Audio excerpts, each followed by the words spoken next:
know you didn't watch it. Like, Yeah. because they're all going in hot on the text. I was like, guys, like, Yeah, I know. It was immediately. I mean, it is a joke. I love these two guys, but it's a joke if it starts with Gerald and Jomar, commenting on something about it.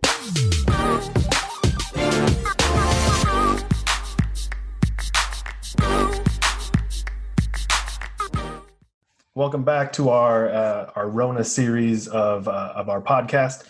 Just going to do a quick round table. This is episode 2. Steven, how are you doing today? I'm doing good, Tyler. How are you? I'm good. Just living life. Zavon, how you doing? doing all right. Just trying to relax on a Monday night, playing some Animal Crossing, the usual. Nice. Cool. Andrew is not with us tonight, but we do have a special guest. Ray, how are you? Welcome to our podcast. I'm doing great. It's an honor to be here. I'm excited about this, and not playing Animal Crossing right now, but was playing it earlier. So nice. So before we start our episode today, a couple quick things. First of all, it's Sunday. This is when this episode is posting. So happy Mother's Day to all you mothers out there. We appreciate you. And thank you. Another thing is, we know we brought out this Rona series in quarantine to kind of stay connected and everything with everything that's happening with COVID, all of that. And it's not an easy thing. It finally kind of hit our friend circle as, one of our friends' parents passed away due to COVID. So it's not with a light heart or anything like that. So it's like, it's hard. It's definitely hard. It hits home a little bit more. So we just want to, keep saying the message, stay home, stay safe, wash hands. And, that's all we can say. But hopping into the episode, we're going to go a little bit lighthearted today. We're going to talk about some gaming. So we grew up in kind of the gaming industry as far as it starting from, the Nintendo and all the way up. So Game Boys, Super Nintendos, all of that stuff. So we had an opportunity to grow with the industry as it was pumping out new content, new systems, all of that stuff. So we kind of got to see what that looked like. So all of us here, I know, grew up with gaming. I don't know how much everyone has played in this group when they were growing up. I know I played a lot, but one of the things with gaming is because we grew up with it, we played a lot of games and all of that stuff. But once you kind of got into college, got more responsibilities, got jobs, we kind of went away from that. So how do you find time to play games? So with that, I'm going to kind of open the discussion a little bit here, kind of get a background on everyone and what they're doing, how they grew up playing games, if they did play games, and then what kind of games did you play? What helped you kind of grow as a gamer, per se?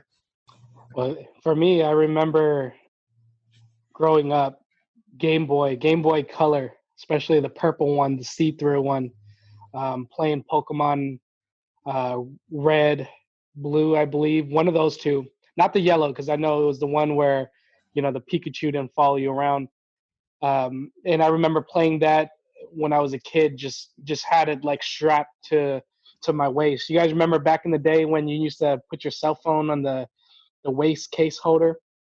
That's how close me and my Game Boy was. Nowadays, I'm probably, out of everyone here, not the biggest gamer. It's not that I choose not to play. It kind of stemmed from the big first person shooter wave. For the listeners or the watchers watching, maybe someone can relate, but I get motion sickness when I play first person games, and so it really causes me almost like vertigo. It shuts me off, and I feel like I'm not breathing. I don't know. It's just one of those things where from the first person shooter wave was what really got me to not really play games too much. But you could still see me at Madden or any other kind of sports related games. Tyler Zavon knows I'm a big fan of what was that game called? The one Rocket where you League. drive Rocket League. Yes. Oh man, I am. I totally understand playing live on that. I will cuss somebody out no matter who you are. I am very competitive in that game, win or lose. I'm not saying that I'm great at it, but I am definitely. That is definitely one of my favorite games. I haven't played in a while, so I probably gotta show up in one of their places to play the game. Ray, have you heard of Rocket League? Yes, I've played Rocket League. I have it right now on my PC. Oh man, I gotta download it somehow and play you. But I mean, I kind of digress. I mean, it's one of those things where back when I was a kid, I guess first person shooters, back in the late '90s, early 2000s, it wasn't really a big thing, until the Xbox dropped, I guess. But you got those games on the Game Boy, and it was timeless. It was one of those things where it just felt like a solid part of your life.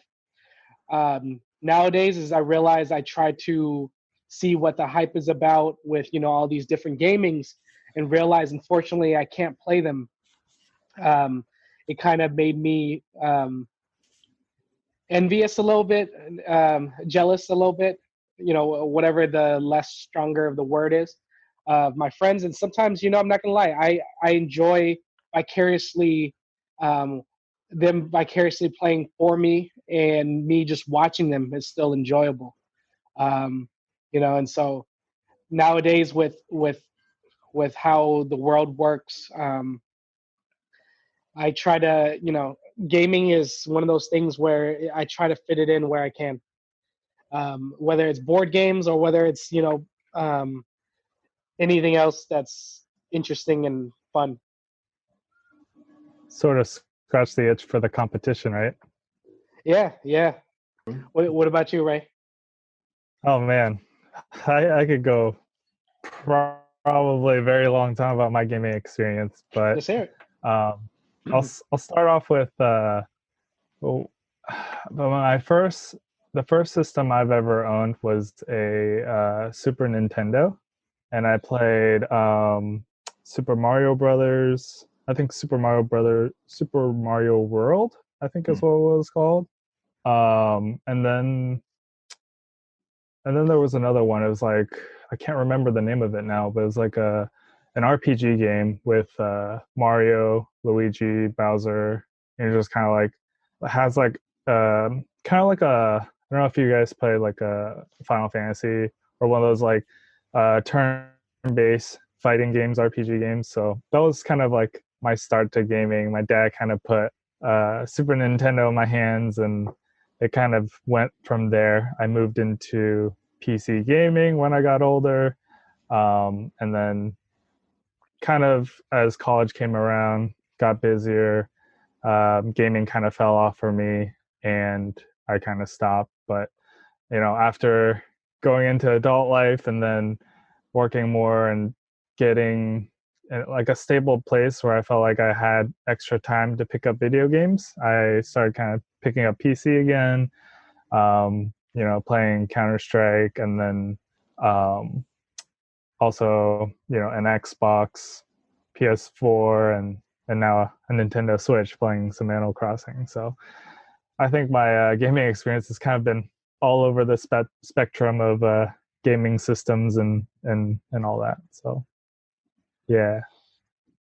I'm right there with you, Ray. Like I actually never owned like all those Nintendo systems, like even in the Nintendo 64, to be honest with you. I wish I had, but it was mainly because I was playing either my brother's like Nintendo systems or like my close friends back in the day when I was a kid. But also like going back to like what Steven said about the Game Boy, like I carried my Game Boy Color like equivalent to how we carry our smartphones these days. I would even play it in the dark as much as I can, if we're like on a long road trip, and it's like at night, I'll just, play the game as like every street light passes over and you get that like 2 seconds of light to show you where you're at in your game. But, and then like I was also into COD, like the very first Call of Duty game when it first came out, like 2003, 2004. Um, Man, that was fun. I remember like when I first played that game, I was like, oh, this is like a new gaming experience. The graphics are out of this world and whatnot. And that's also when I started like online gaming as well. So playing multiplayer, like shooter games, especially online. And then like more Call of Duty games just came out and, were innovated to like Modern Warfare being the biggest one in like 2007. That is where I spent like most of my hours. Like I would seriously spend like a good like 24 to like 28 hours just playing that game straight. Yeah, that was like throughout middle school up until high school. But yeah, like as everyone said, like as soon as like college hit, it was like completely different. Like I would game here and there, like with like indie games or smaller games like, Pokemon on the DS and whatnot. But I was never as like glued to it as I was like, from like high school going all the way back to like, grade school. I wasn't as glued to games. Especially when end of college to like now. I was basically like I lost interest. I always missed it. Like I always had this hunger, this itch, like or this moment of nostalgia if I watched like some kind of gameplay video for like a brief moment and whatnot. I'd be like, man, I miss those old days, where you didn't have to think about adulting. You're in your own world. You didn't care about the things that are going on around you and whatnot. And plus you're playing with like a community online, which is great. But as soon as like the adult life hit me, I just lost interest. Like I tried to go back into gaming. I tried. Like I didn't have the attention span for one thing. And number two, what Steven said earlier about like motion sickness. I tried playing Call of Duty. I think it was like Black Ops 3 with like a few of our close friends, like Gerald and Pooney at one point. I was getting dizzy. Like 20 minutes into the game, I'm like, I can't play this game anymore. And yeah, that's when I knew, like, I was like, I can't game anymore. Like my life is completely different. I love where it is right now. But as soon as quarantine hit, COVID-19 forced us to stay in our homes. I did relapse. Well, like lack of a better term, I did relapse back into the gaming world, where, like, I don't know if you can see behind me. I dug out my GameCube like the first week this happened, and then when Animal Crossing came out, like at the perfect time, I got that for my Switch, and I've been glued to it ever since. Every day I'm playing it, and then I also downloaded Modern Warfare, like the remastered version. Like I describe myself as a boomer gaming in the new Modern Warfare game, because like I think, like I told Ray this like week one of playing that game, I'm like, dude, there's so many new features on here, I don't know what the hell I'm doing. Like there's all these like teenage kids who are just like super good and like reminding me of myself back in the day, but they knew the features, they knew the ranking system and stuff, and I'm like bare bones just using default classes. I don't know what the hell I'm doing, but I like it now, especially with the new game modes that have been developed into the new Call of Duty games, especially when I get to play with like close friends like Ray and whatnot. But yeah, it's crazy. What's your thoughts, Tyler? Yeah, for sure. I know this is what we mean, Ray, when we kind of go off on tangents. We have one question and we go all the way through 3 questions on each one. Yeah, my bad. Reminiscing. We just reminiscing. Exactly what I did. My bad. I didn't realize. Going through the whole thing real quick.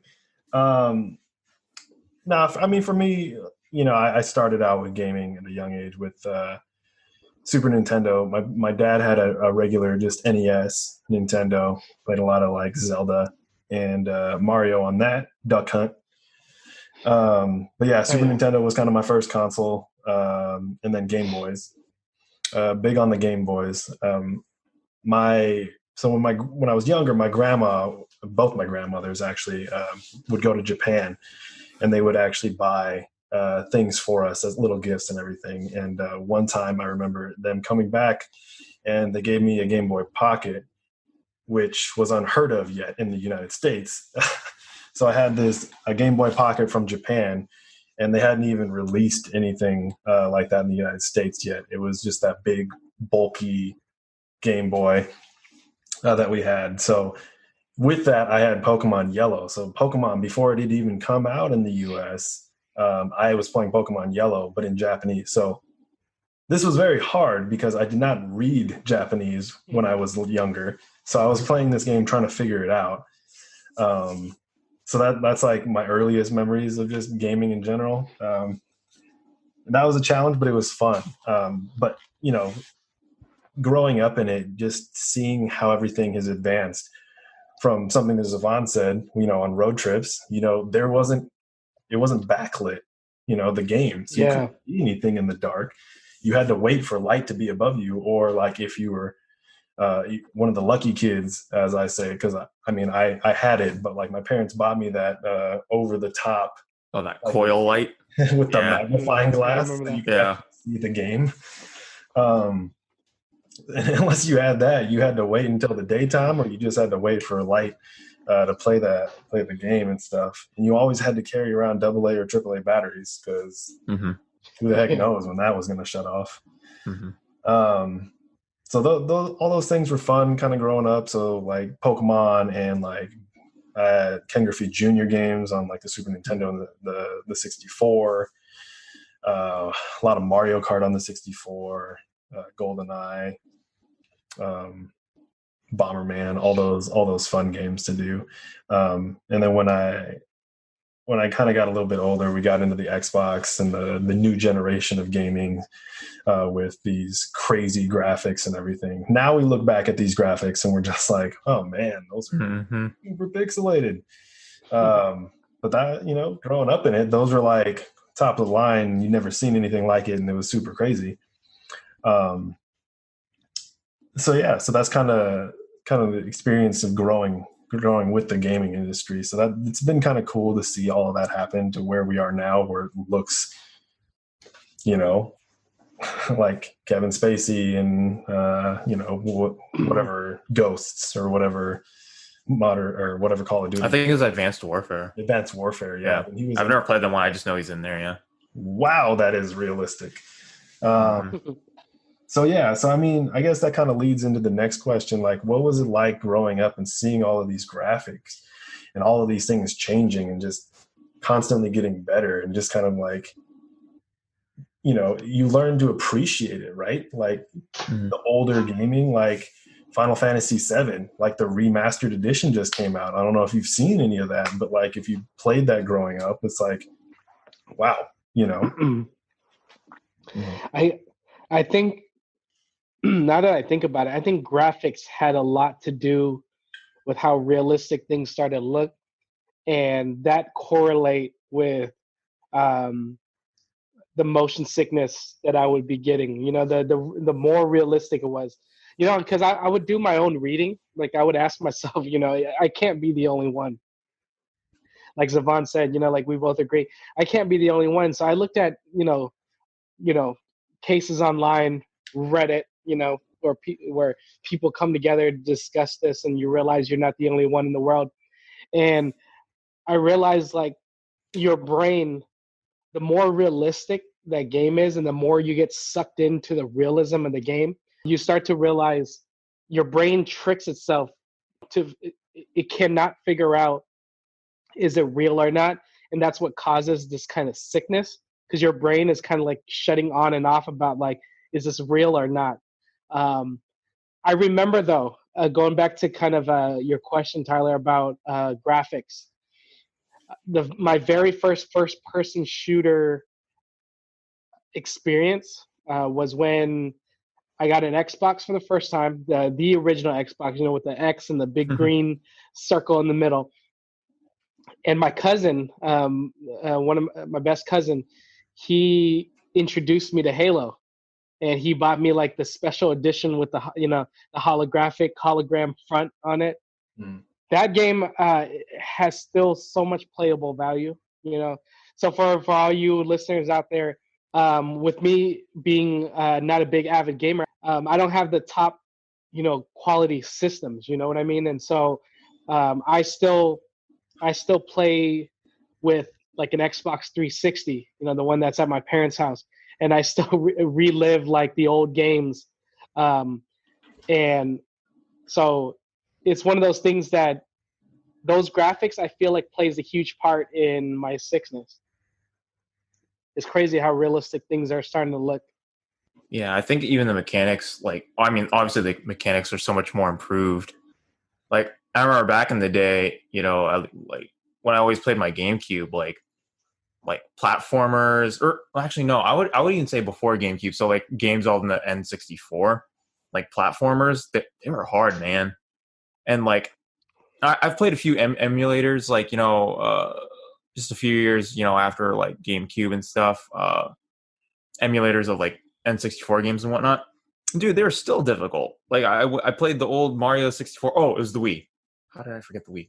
I also had a Wii, and you're able to play like N64 games on there. I played Mario 64 on the Wii, and it was still difficult. It's just like because like everything's all pixelated, and the mechanics aren't as precise as they are these days. And they definitely have improved, and they're a lot more sophisticated now, especially with shooters. Like it's just crazy because I remember first week of quarantine when I dug out my GameCube, I played 007 Nightfire. That was like one of my all-time favorites on the GameCube. And dude, I had a tough time aiming on that thing. Like I don't know if it was like the controller or just like how the game's like programmed and whatnot with its shooting mechanics. But it was just like, oh, this is different than if I were to play like I don't know, like a shooter, just like a regular shooter on the later consoles and whatnot. But yeah. What about you, Ray? I feel like I might be bringing out my inner Steven here in a little minute.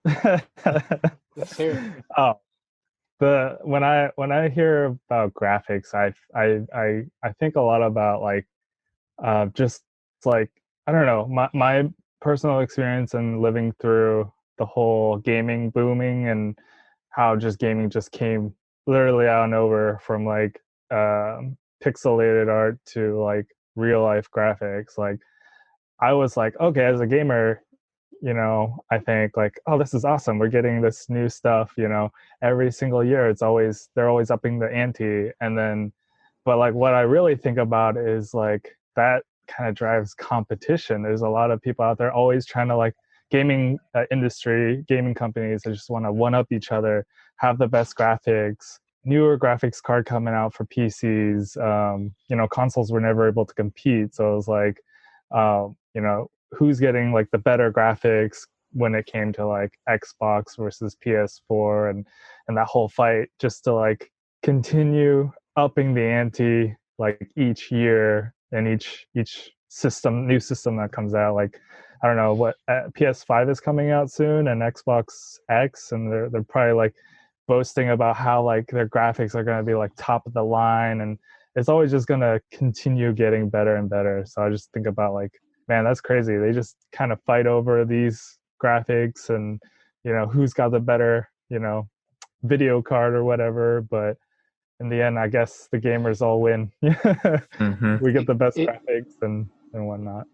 It comes down to, for you three who are more into gaming than I am.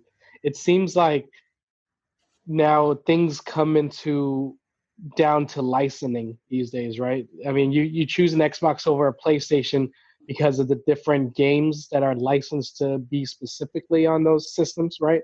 Exclusives. Mm-hmm. Yeah, the exclusive games like isn't Halo like you can't play that on the PlayStation, is exclusively for Xbox? Yeah. And so like Final Fantasy. Yeah. It's PS5 or PS4 exclusive. Right. So things comes down to licensing nowadays. I mean, it's crazy how that's what drives the market and everything. I think that would be a cool conversation for another day about the market and licensing. I hate to be that guy. Do you mean licensing? Licensing, yeah. What was I saying? You know what I was saying. Licensing. Yeah. No, you're that guy. Thank you for correcting me. We understood. Yeah. But licensing is definitely one thing. But it's also just what you grew up with too. Not every kid was lucky to have growing up both a PlayStation and an Xbox and a Nintendo. Yeah. Like there was 3 companies putting out consoles and everything. So like you're gonna have diehard PlayStation fans, but they never owned an Xbox, and you're gonna have the same with Xbox or Nintendo. It's just one of those things, licensing, graphics, all of that stuff. But I think the craziest jump for me was when we started getting into like cameras and virtual reality and that kind of stuff. Yeah. So like with the Xbox Connect, that was like, oh geez, like this thing is like, and that's the thing, that's the market Xbox went to, or like Microsoft, was they went for a home entertainment thing as well. So they brought out the Connect so that you could do like this body syncing type of game to get you exercise as well while gaming, because that's the biggest thing is like, oh, you don't get any exercise while you're gaming, you're just going to sit there and get fat. So they try to get games to get you moving, but then also coupled with Skype and everything. So it's kind of just a whole home entertainment system is what they were going for. And that's still what they market to now. Is that their specific tagline? Home entertainment system? No, get up and get moving so you don't get fat. Pretty much. Hey, it sells, man. Hey. Now, did Kinect come out before the Wii or after the Wii? It was after, because the Wii basically was like the first motion controlled like video game system. Oh, I love the Wii. As most of us know, I don't know if there's any prototypes or predecessors prior that were in earlier development. But anyways, the Wii like took the market with that stuff, and that sold out quickly. So like PlayStation Move came out just a couple years after that, and the PlayStation Connect, and motion gaming. I mean, it's what on the Oculus now. What is it called, Tyler? Oculus. So it is Oculus. Yeah, the Oculus, and that's crazy because like you just put something over your head, everything's like first person at that point, like literally first person. And then depending on what you're willing to spend on that stuff too, you can get full body tracking, or you just have the two trackers in your arm. Full body tracking is crazy, by the way. Mm-hmm. It's like you're actually moving in the game, so it's like, oh man, this is nuts. Crazy. It's getting there, man. Recommended for Steven. I haven't, man. I'm definitely a boomer, man. I haven't at heart. I haven't tried that yet. I don't know how I'd react. I do though. If I was to play it, I want to jump right into those like scary games, Oh yeah. Oh yeah. Those haunting games. I'll jump right into Resident Evil 7. Yeah, dude. Just watching the gameplay is wild. So I was like, I can't imagine VR, like actually playing the game. Yeah. But hey, not regardless, but like taking into account like the improved graphics with like, specifically Xbox and Sony over time, Sony PlayStation, like I totally praise and commend Nintendo for staying true to its roots. I mean, they've always been true. Like they haven't been all into like realistic graphics. It's just like these cute, fun, vibrant games, but they're just fun. I mean, the Nintendo Switch is like the latest console I got. Never got a PS4, never got an Xbox One. As much as I wanted them, I wasn't really sold completely on the exclusives. I was more sold towards Nintendo. Especially like the idea with the Switch that you can just like, I have my Switch right now plugged to my TV. I can just pull it out of its docking system and play it mobily and whatnot. And the Joy-Cons, like, even though I know the Joy-Cons have had their issues, like I still think it's cool that you can just pull them out the system and move them around independently. And they still have some kind of motion control capability, which is cool. But I praise Nintendo. Like, they're still selling out. Is that you're playing Animal Crossing, right, on the Switch? Mm-hmm. Yeah. Yeah. You mind if I ask a question, Tyler? Yeah, for sure. That was one of our next topics, but yeah, go ahead. Yeah.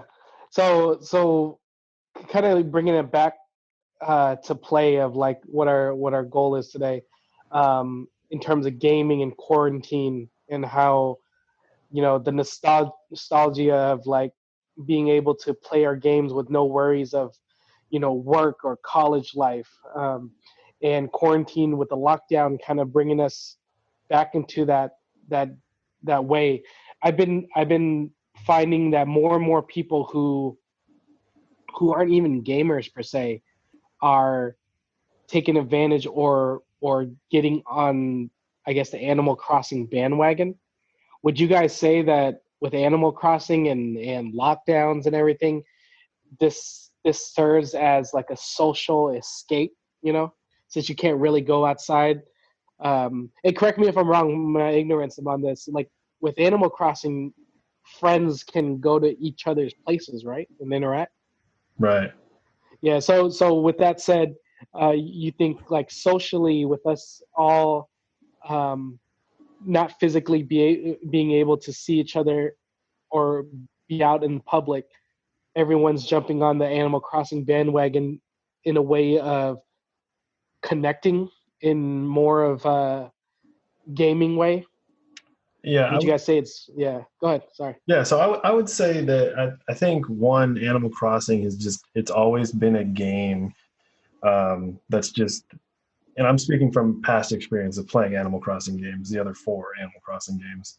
It's always been a game where you kind of start out with nothing, or you come in as a mayor or whatever, and you kind of run this little island or city or whatever that may be. You kind of create a life in the game and everything.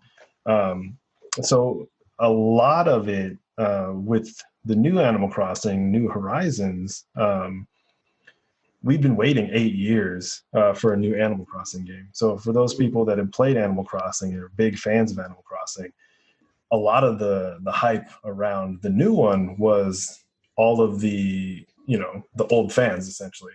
But they did play a huge role in like to newer fans, because it's like, oh, you're basically starting with nothing, so everyone's on the same ground. But you can also grab stuff from your other games as like your designs and all that stuff, so it kind of keeps people coming back to it. So like this one, it brought together a lot of newer players just because of what they offer in the game, and to kind of keep grabbing the older players of Animal Crossing. That's why they like, in this game there's terraforming and like redoing your entire island. So that's a big thing with older players. Like we couldn't redo islands, we just had to go with what we had and all of that stuff and just place houses where they were. So that was kind of a pull on old players, like, hey, come back, we know you love the game, but here's more to love. So they tried to do both of them. Now, the timing of the game itself could not have come at a better time, because this game, you're basically creating a little life. If you read into the nitty-gritty details of the game, you're basically getting there. You're building a house. You're paying off a loan to some guy who sold you the house. You're playing the stock market in the sense of turnips and all of that stuff. You're making friends with neighbors. You're kind of building like this empire almost, there's lots of things that you can decorate your island with, decorate your house with, all that stuff. So the timing of the game just coincidentally came with the quarantine. Yeah. And I would say that a lot of people were already going to buy the game or pre-ordered the game and were going to play the game. But because of the timing of the release, I think it's kind of honestly what the world needed a little bit in that sense. It gives them that sense of like, oh, I can connect with my friends still in this game, and just kind of go and hang out with them and still talk to them, virtually and all of that stuff. Granted, you could have probably done this with or without quarantine, but I think during this time, it definitely, brought a lot of people together. So much so that Switches are selling out like crazy. Like Nintendo can't keep up with the want of all the Switches that are just flying off the shelves as soon as they get in stock, because everyone wants it. Well, one, a lot of parents are just buying it for their kids also because they're stuck at home with their kids. And they're driving them crazy. But then you also just have, like some of us that have maybe just bought one just so that we can kind of keep busy as well, just because we're in quarantine.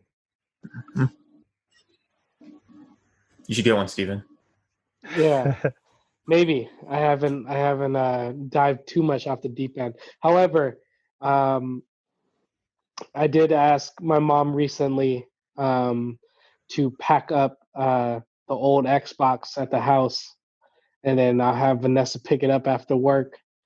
Just so that I could get back into gaming a little bit. Now, the old Xbox 360, two of the games that I play consistently were was I think it's NBA 2K14. I don't know. Remind me, Tyler. It's the one where it was the first time where it had KD, Blake Griffin, and I think who was it? I forgot who the other one was. There was 3 people on the cover. Yeah. I remember. And yeah, I think it was 2K14 or 2K13. And again, remember to the listeners, I'm not a big gamer, so I don't play a lot of live unless I'm hanging out with these guys at their place. So I play a lot of my stuff offline. And in that game, the 2K14 or whatever it is, the one with KD, Blake Griffin, and somebody else on the cover, there is a glitch in that game when you play your My Player offline. If you do these certain set of, and I figured it out, and I even wrote it down, you could basically unlock like infinite coins or whatever to power up your player. So I would create like a 7-foot player and power him up to be able to shoot threes with a 99 level, 99 overall his rookie year.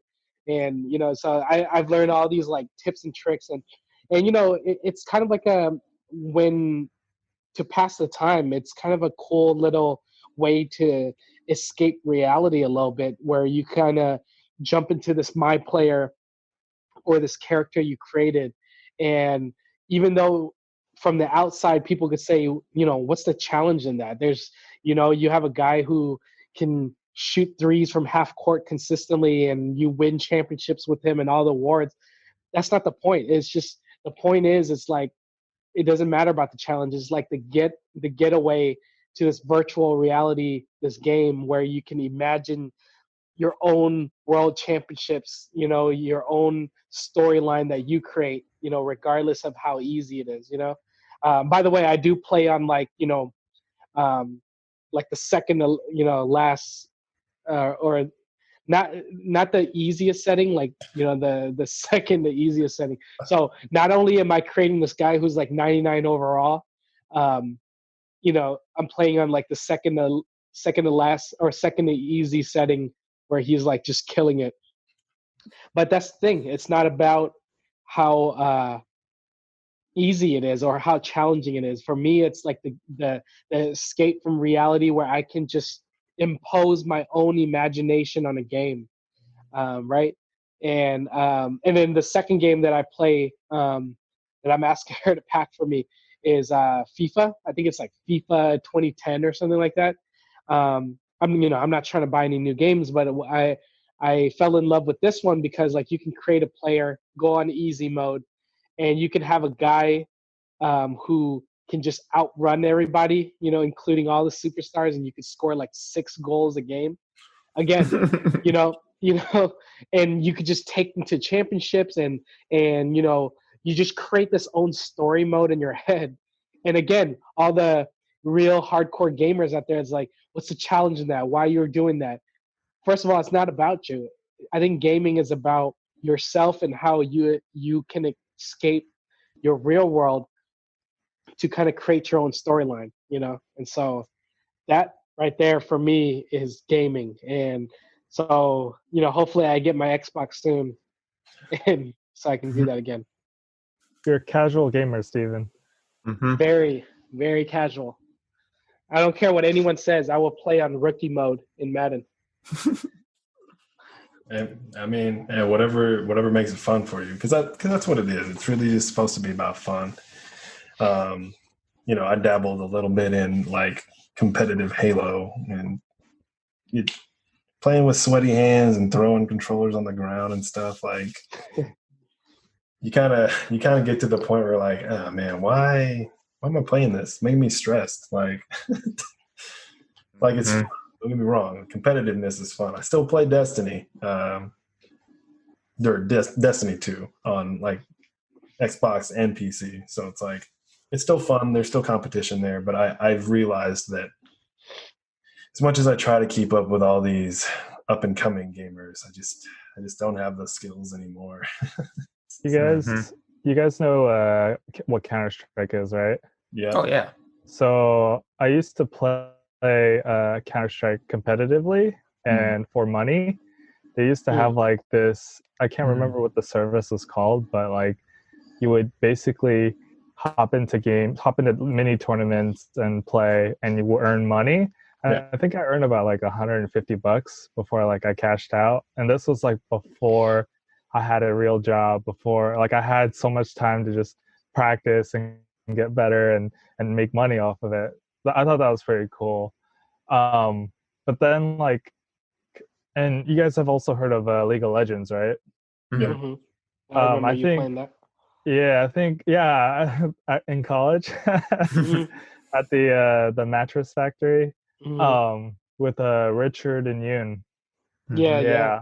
I think that was kind of a turning point for me in terms of like, yeah, like Tyler said, like can't keep up. I don't want to be competitive anymore. Just a lot of like that game was pretty toxic, and a lot of people like if you kind of go into the rank queues and you weren't doing well or someone else wasn't doing well, everyone would be raging and throwing toxic comments here and there. So I was like, I just can't keep up with the competitiveness and the teamwork in that game. So I think that's when I sort of moved more into casual gaming, like everyone else, just finding like indie games and games that didn't really take a lot of time out of my day, but it was like a small puzzle or something to just kind of escape reality for a bit and but still play games.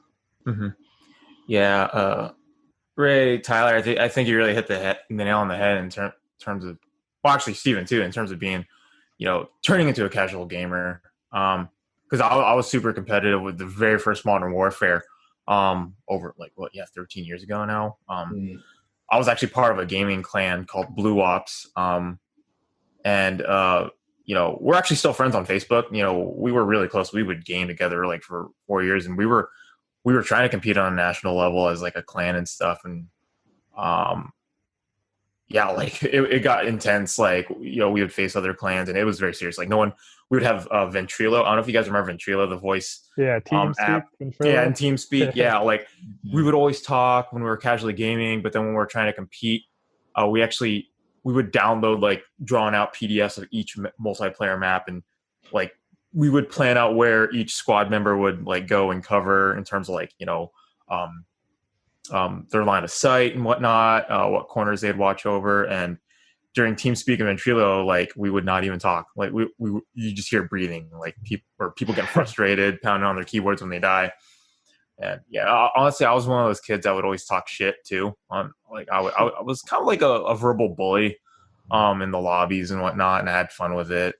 Like I wasn't like personally trying to make fun of people and whatnot, or saying like any derogatory terms, going that far. But it's just like, you're a noob, you guys suck, you need to do better. Or I'd make fun of their moms like all the time. And it's so funny. Last weekend when I was playing the latest Modern Warfare, like kids were doing that, and then I just kind of reminisced back to like who I was. It's like, holy crap, I hate myself because I hate these kids right now.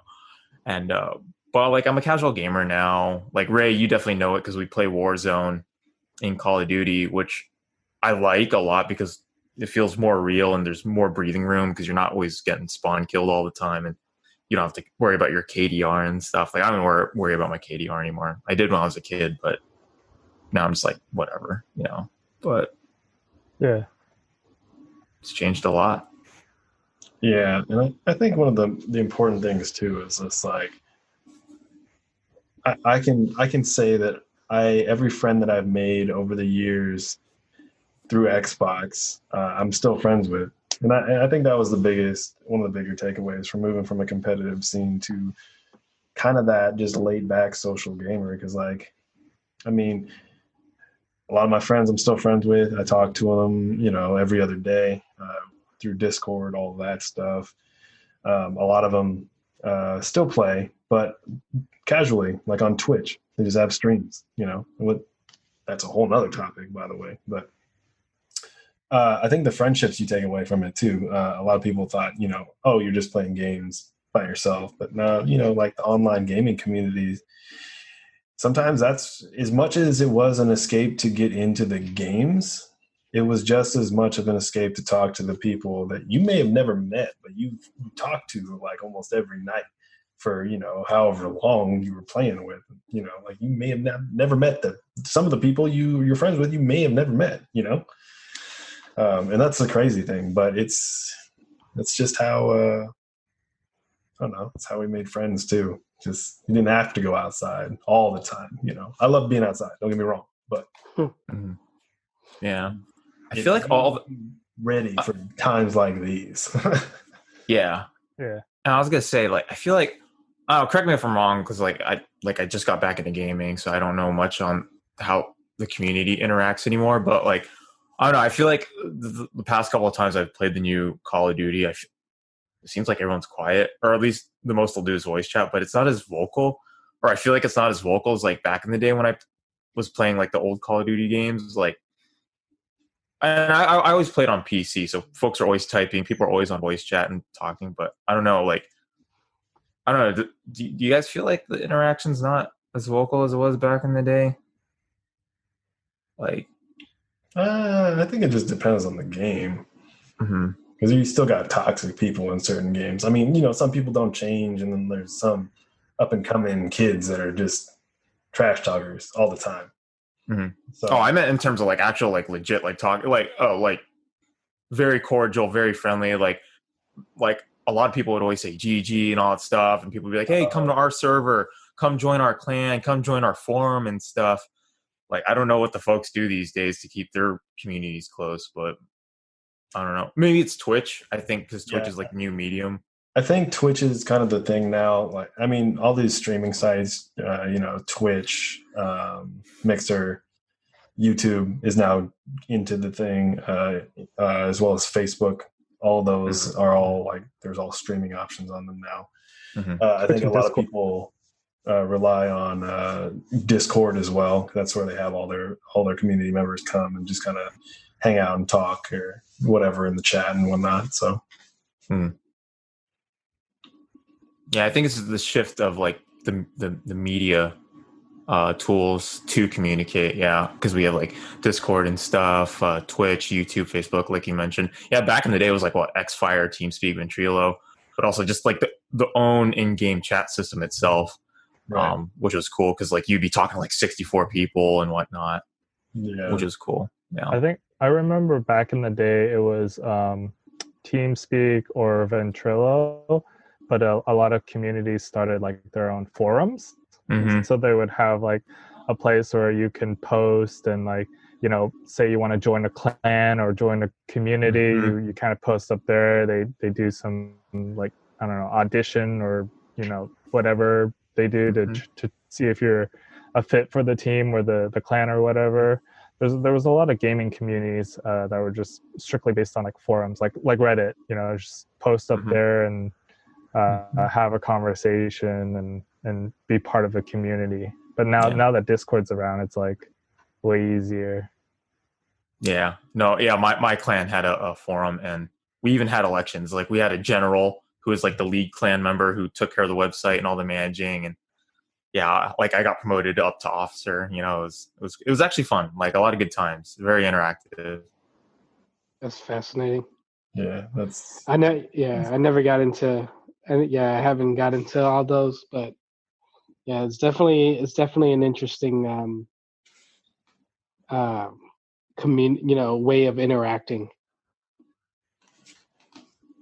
Yeah, no, for sure. I mean, it was just fun. It was fun stuff. It's still fun. Yeah.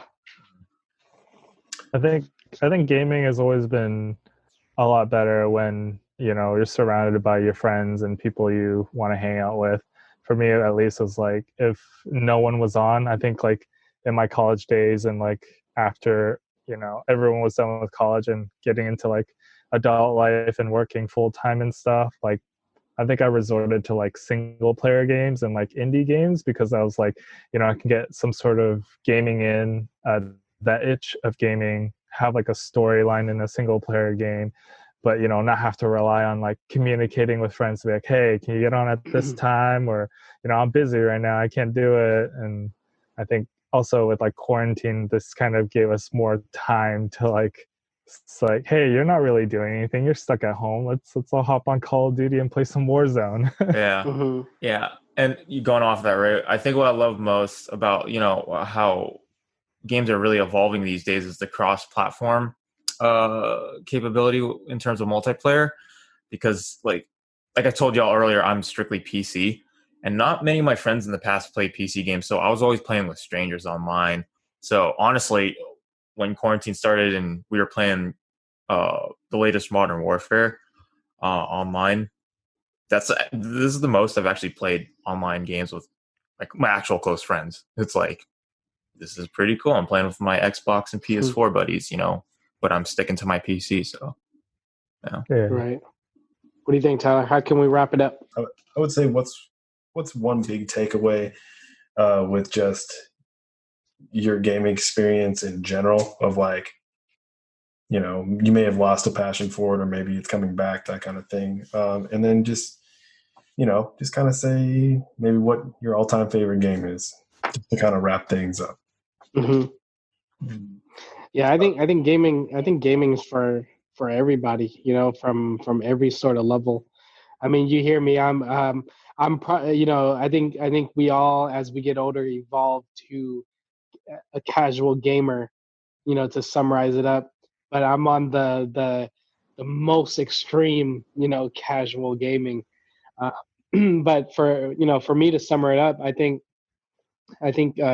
sports games, offline sports games, from Madden, 2K, and all that stuff.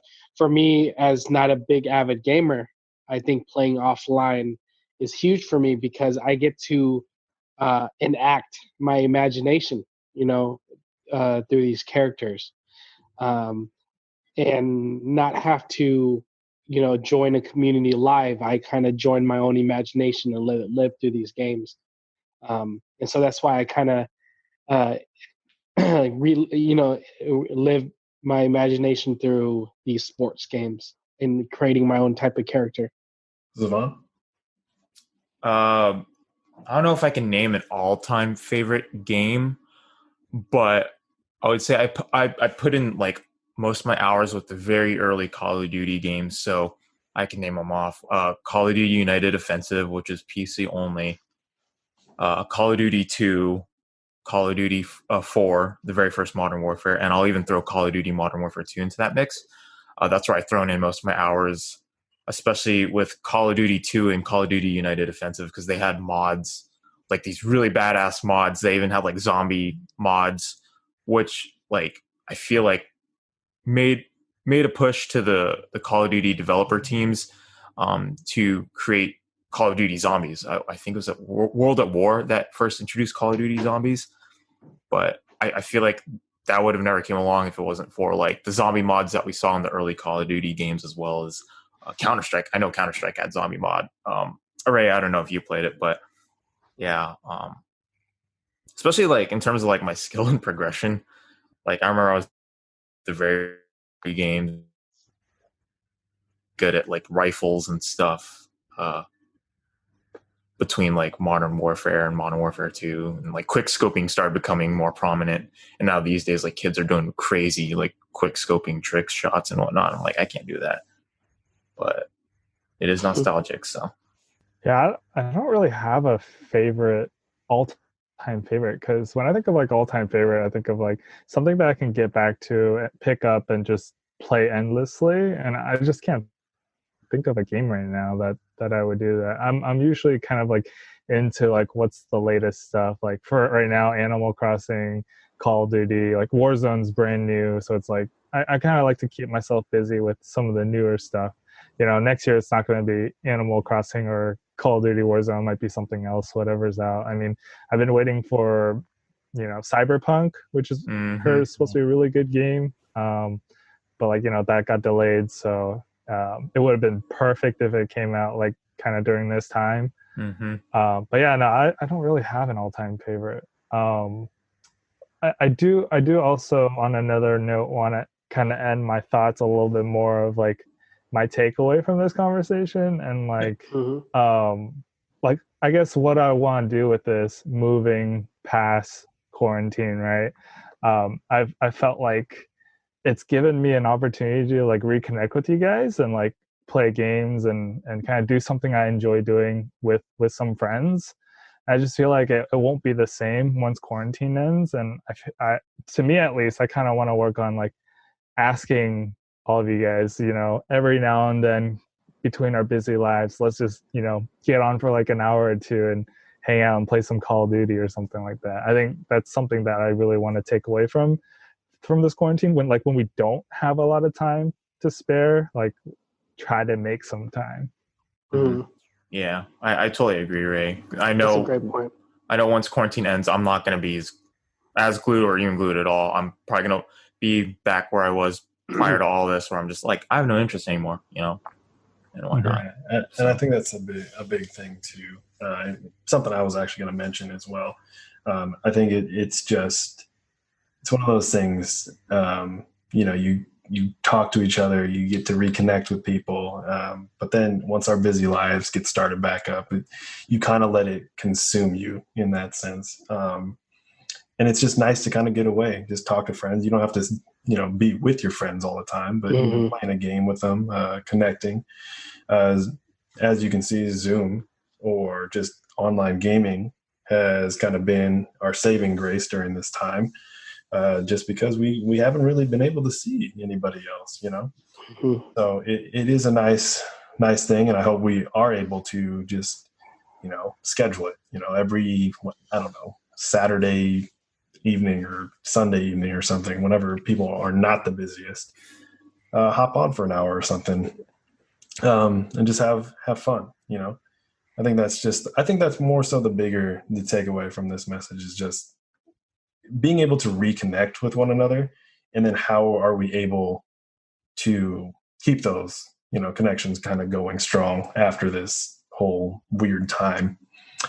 But yeah, I guess I didn't really say my favorite game. I'm like Steven. I'm big into sports games. I love sports games. That's how I'm fulfilling my sports need right now: football, soccer, baseball. Yeah. And there's no games happening, so that's the hard part. So seeing that stuff, and then I was also just a big first person shooter. I think games that I can always go back to are sports games. Any Pokemon game really, I can go to. There's a lot of playability there. Still got to finish off a Pokedex or whatever that may be. Final Fantasy games, I've always been big in my collection as well. Because that was my thing. Is 100%ing games is my thing. I like to do 100% all the like side missions and all that stuff in games. But yeah, so I guess just to wrap this conversation up, I hope that we are all able to just stay connected, even through and past quarantine. We want it to go away, but we don't want the connections to go away, and the strong friendships that we've kind of rekindled at that point. So last kind of message for everybody: stay safe, stay inside, wash your hands. Thank you to all the first responders, all of that stuff. And until next time, that's a wrap. Got it. Thanks, guys. And thank you, Ray, for joining us. Yeah, no problem.